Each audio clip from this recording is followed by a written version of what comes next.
Scratching like who? Making up a rap that makes your hand clap. Talking like who? Sounding like who? Make up a name, saying up your game. Welcome back to the Sonic Collective. My name is Alan, and joining me as always, we've got Scotty Gregory, Darren Scott, and Scott Coates. Once again, cheers to that. Hey. The Sonic Collective. And for June 2020, we reviewed Afrika Bambaataa, Planet Rock. And that was my pick for the month.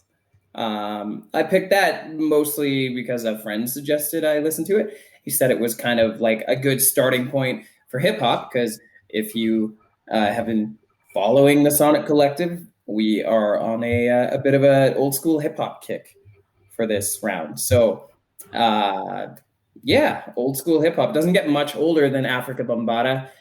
In case you missed our actual pick podcast, we basically this artist, originally known as Lance Taylor, aka Afrika Bambaataa, got his start in the New York party scene back in the late 70s, where he was a DJ, kind of brushing shoulders with the likes of Grandmaster Flash and other people in that New York hip hop party scene. And Lance Taylor, aka Afrika Bambaataa, founded what he called the Universal Zulu Nation, which was basically just a collective of socially and politically aware rappers and artists and things like that. So from that grouping, they started making their own music, and we reviewed basically a compilation album, Planet Rock. The album was a compilation album, and that featured Afrika Bambaataa along with a number of his friends and cohorts who called themselves the Soulsonic Force. So really an influential album for many reasons. It was kind of highly influential for early hip hop, as well as the culture around hip hop. And it really brought what was underground into the mainstream for the first time for a new audience to enjoy. And with that, why don't I throw it over to Scott Gregory for his take on this one? Yeah. So first, you got to love the name. Like you brought up Grandmaster Flash and the Furious Five. I love those really long descriptive names like Afrika Bambaataa and the Soulsonic Force. So I didn't know what to think going into this thing, but oh my God, it was so 80s, which makes sense because it's like from 1986.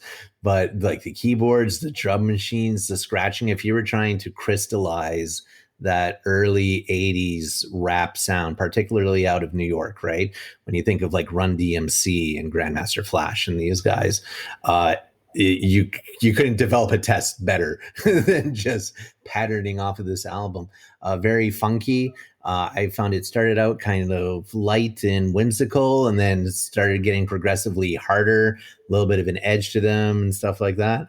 It was pretty good. I mean, Planet Rock, those beeps and those boops will last with me forever now after this month. But what you really need to do is you need to watch the video for that song, because the official video, just like you said, the underground scene that it was attached to, the people dancing in it, everything like that, you just get a snapshot of the culture visually that this album does for you sonically, right?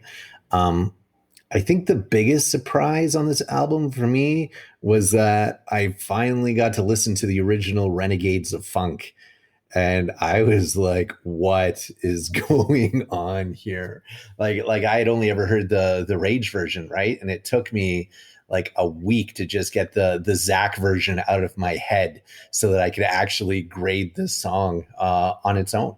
And like I think of like the lyrics of the other songs out there, like Go-Go Pop, and they're like, what did we get into? Trouble Funk. What are we going to do? Take the people on a flight. Where to the go-go stop. Let's go to the go-go. Let's go to the go-go.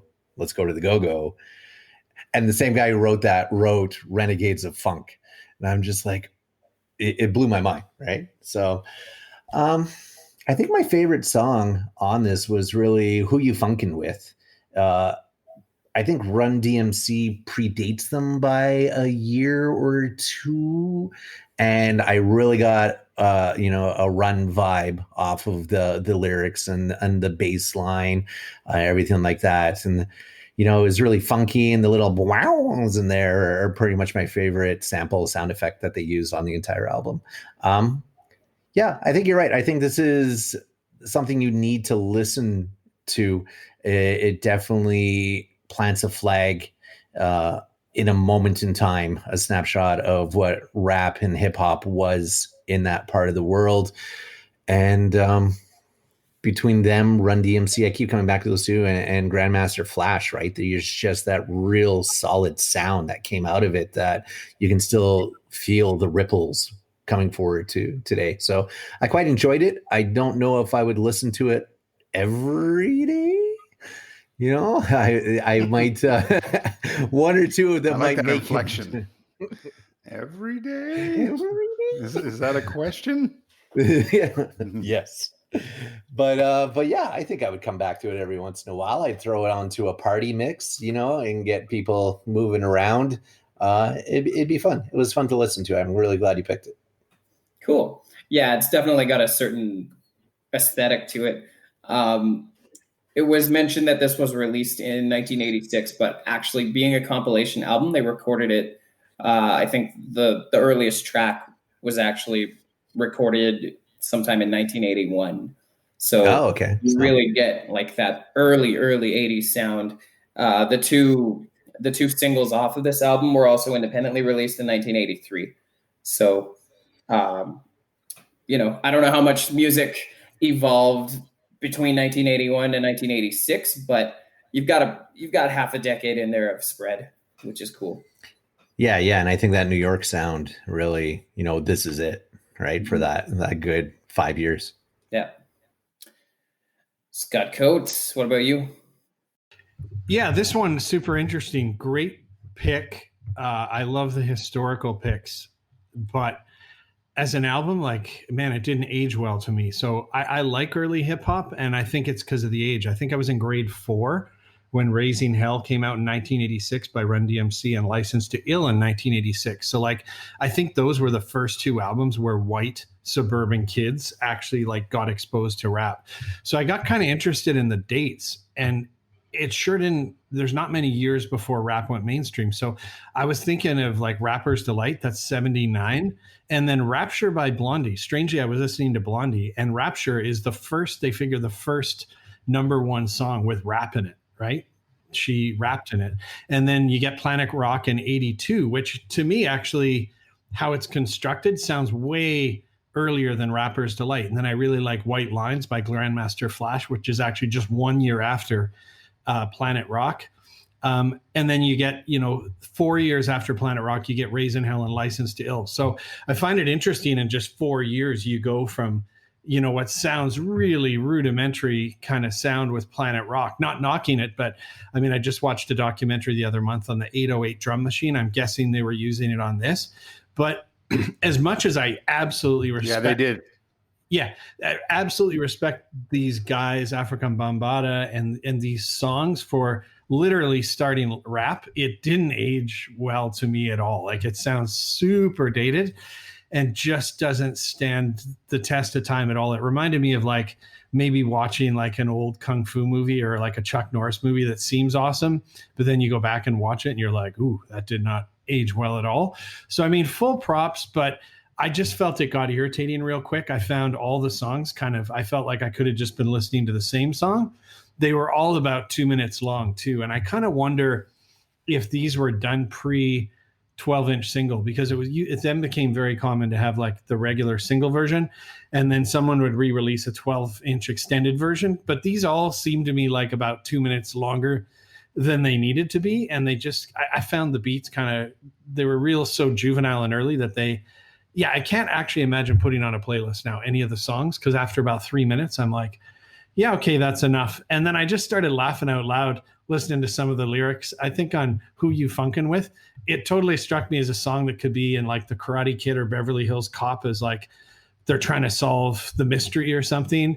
And then some of the lyrics, Go Go Pop, I think this is from Go Go, which was a a form of music, I think back in Washington State, but like, we're going to party. They keep saying it, and like, let's fuck up the land and jab that sucker. And like, you're like, wow, has rap ever changed? This is so innocent. So I don't mean to slag it. Like, again, full props to Afrika Bambaataa and what it is and what they laid the groundwork for. But I just found it, like, after 3 minutes, again, I'd start to feel irritated, and it just doesn't age well. But yeah, I mean, if you want to know about rap, you've got to listen to this one.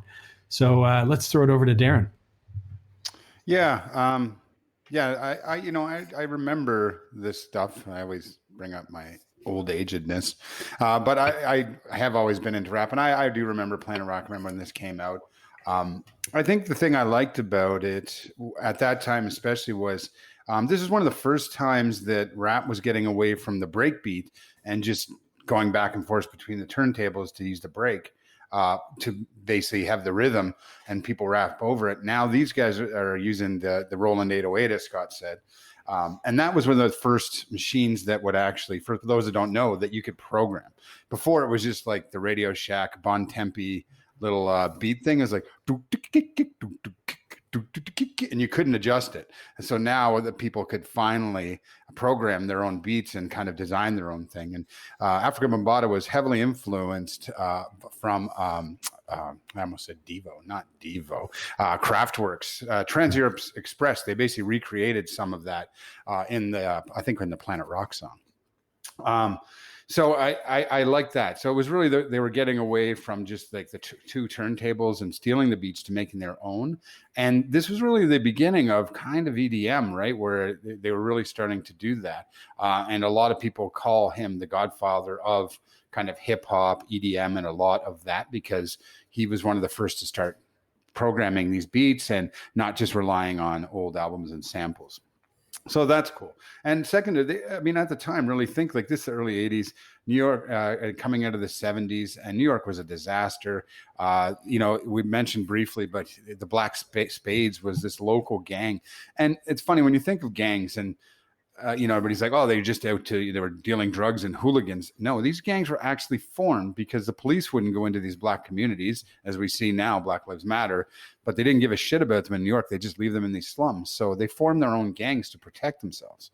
And the Black Spades, thanks to Afrika Bambaataa, ended up becoming one of the largest. And then they turned into the Zulu Nation thing that helped, basically protect people on the street. Yeah, I'm sure if you were messing around that they were claiming territory, and I'm not saying they weren't badass in their own way, but their thing wasn't, dealing drugs and about crime. It was trying to protect the people that lived in those communities. So kind of interesting there. So he was really making these beats for these, break dance was just coming out, making for these street dancers. I think that lends itself to explain why the songs are so long too, right? That I think back then these street performers would want these long beats so they could just kind of keep in this rhythm and keep doing their locking and popping and all their, the start of b-boy dancing and all that stuff. So it was really made for them, and I'll give them credit for that, because now all EDM, and it's just it's produced crap for radio play. I shouldn't say that about everything. It's not true, but that's where a lot of it ended up.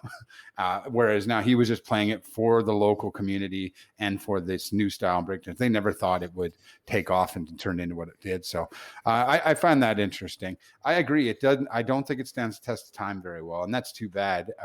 Other things we've gone back and listened to, you're like, hey, that still sounds great. I think this kind of should stay in the 80s a bit.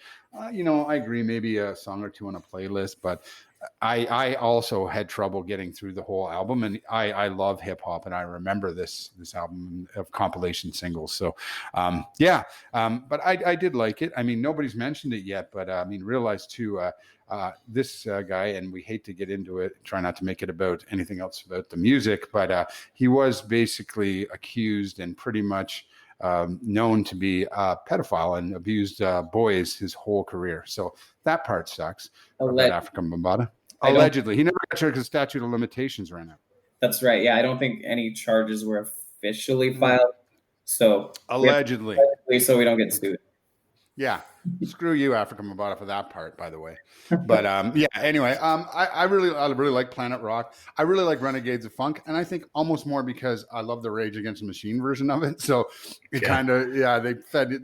I kind of had a nice fond memory there of that. And I appreciate that. I think historically, this album, like I said, it's really, if you like hip hop, if you like rap, and you want to go back and see the beginnings, it might sound a little dated, but it's pretty impressive and pretty cool. So I really like that. I think what else really? It's 46-minute album. I know we always talk about that. No, it's 30 some, I think, or the version I was. Oh, is it so? Oh, sorry, maybe I got it wrong.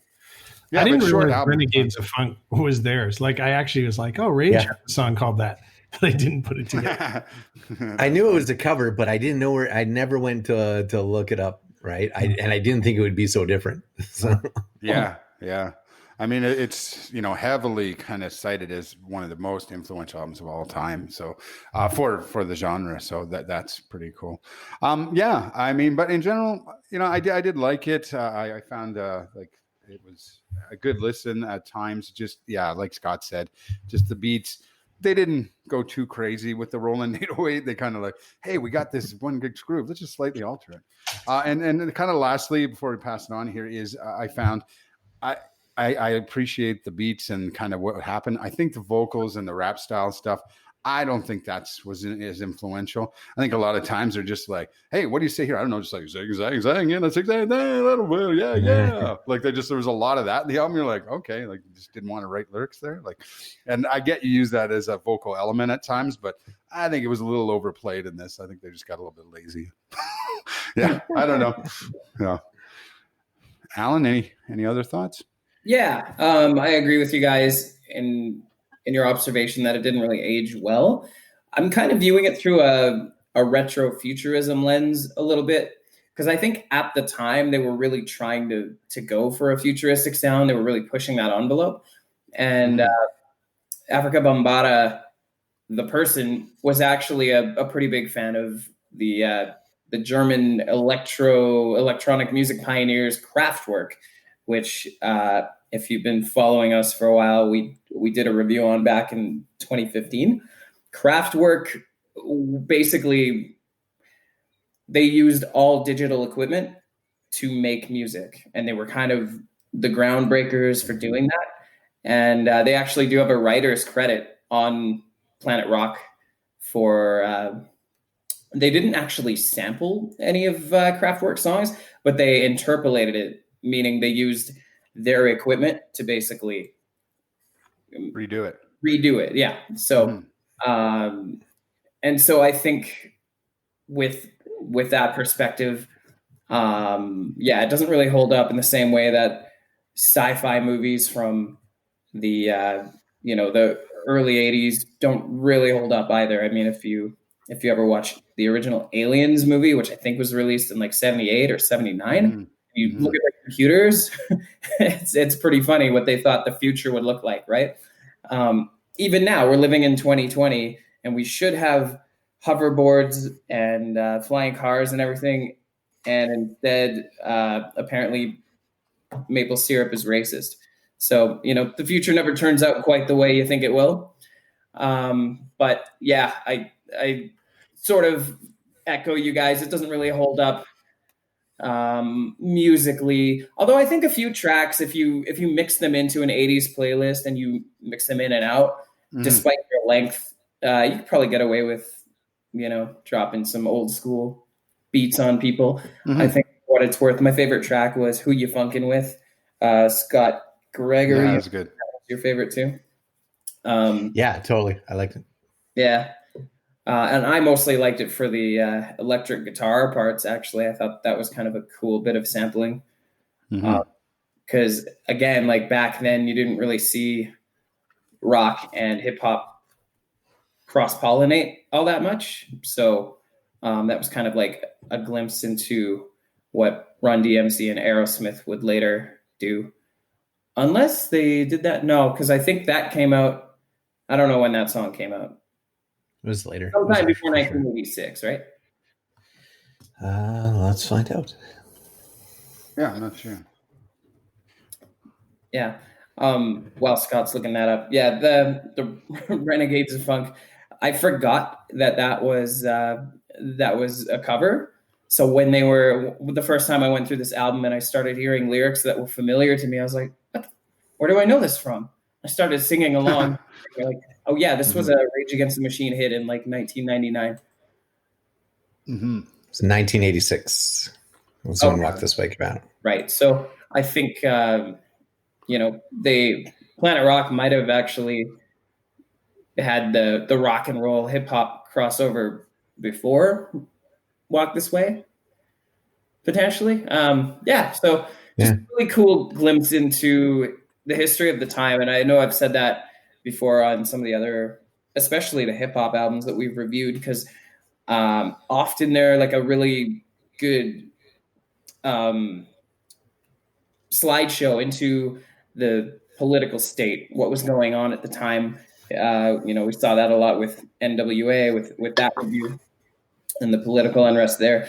In Planet Rock, there was a little bit less lyrical substance, to your point, Darren, but it is what it is. And I think, considering how influential this whole thing was, you can't help but give it a thumbs up and a recommendation. So on that note, let's get into the rankings here.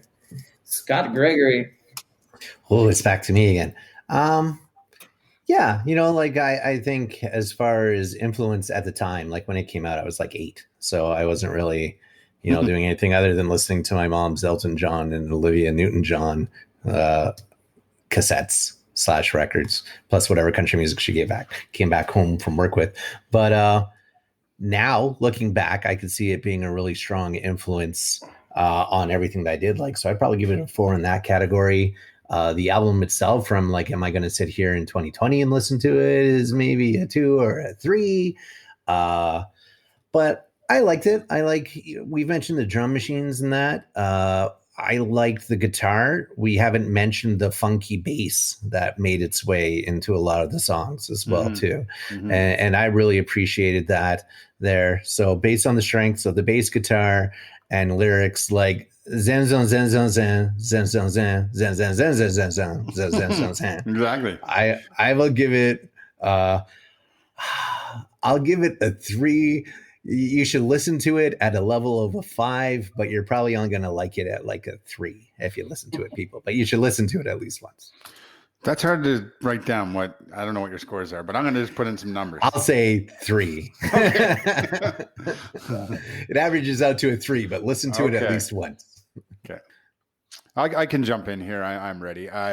I'm with you on the influence. I think at the time I did like it. I think it's a major influence and influenced hip hop as well. I'm a 4 there.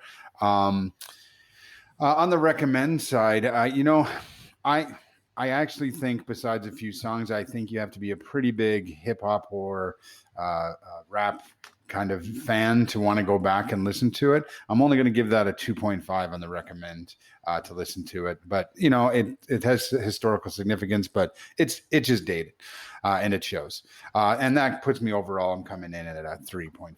So that's kind of where I am. Okay, I'll jump in.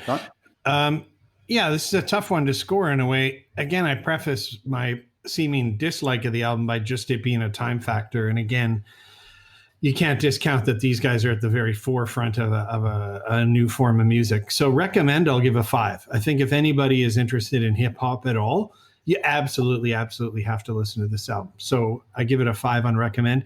Influence, I'll give it a 3. I don't remember really knowing it when it came out. I'm guessing that it was on some like breakdance albums or something that I listened to at the time. But, I even went back now just and listened to White Lines again and a few of those songs. So I'll give it a 3.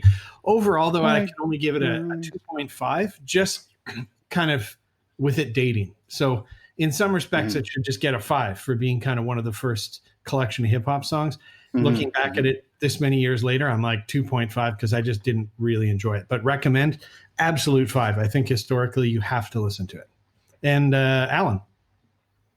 Yeah, I think I'm with you guys for the most part there. I mean, I was not really old enough to enjoy this when it first came out, but having listened to it today, it doesn't really influence my tastes any.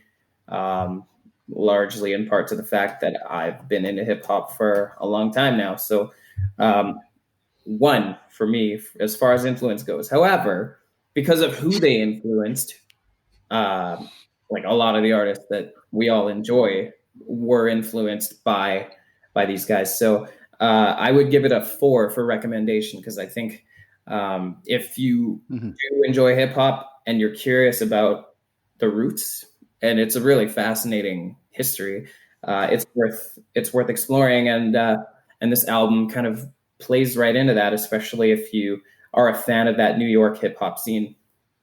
And then I think overall, I'm giving it a 3. You know, it's a good album. It was a fun listen, not something I would listen to every day. But there were no tracks I, loathed. There were no tracks I loved. It was just kind of interesting for me to kind of explore with an open mind. So yeah, I think all around it was a pretty solid pick, and it seems like we're all aligned. Yeah, and I would say, just kind of closing, that we all alluded to it, that even though overall the score might not be the highest in our review, but I think we've all nodded either an influence or recommend that it definitely has a historical significance and was, a pretty amazing album for its time. Yeah, I think it's just like Scott said, it's distance from the art, right? We're just too far away from it now to be able to really appreciate it for what it was in its context. Mm-hmm. Cool. I also would recommend, if you struggle with the beat, try Sour and Sage from Citizen Stash. Citizen Stash is the licensed producer here in Canada. It comes in at a whopping 26.5% THC. Whoa. Yeah. It doesn't matter what you listen to at that point. It's dynamite. Do you have a referral link that we could include for the people? I'll put it on the site in the show notes. Sonic Collective 420 will get you a 10% discount. Yes. That's right. Hey, one of these days I'm going to get a free joint out of this. For sure. Cool, man. Send me one in Bangkok. Danville's area and see if we can be sponsored by Ignite. Yeah, exactly. Well, maybe if we keep mentioning white lines, then the Colombian cartels will throw a little money. We're pretty big in South America, guys. So. That's Nice. true. We are. Although I don't think any of us enjoy anything that creates white lines. So Good pick, Alan. It was a good little trip down memory lane. thanks. And I'll shout out my friend Brian for the recommendation. I think it was definitely a solid recommendation on his part. So thanks, buddy. Okay. Thanks, Brian. Who's next for the pick? Is it Scott Gregory? I think I'm the last one in the rap cycle. Cool. All right. Look forward to it. Yeah. All right. Adios, everyone. Yeah. Thanks for tuning in, everyone. SonicCollective.com. Check us out on Twitter and SoundCloud and Spotify and everywhere else that you can consume podcasts. Pod. Exactly. Yeah. Pod. Yeah. See you guys. Like a man on bail, but I never do time for taking the crime. 'Cause my name is Belly Bell in the streets.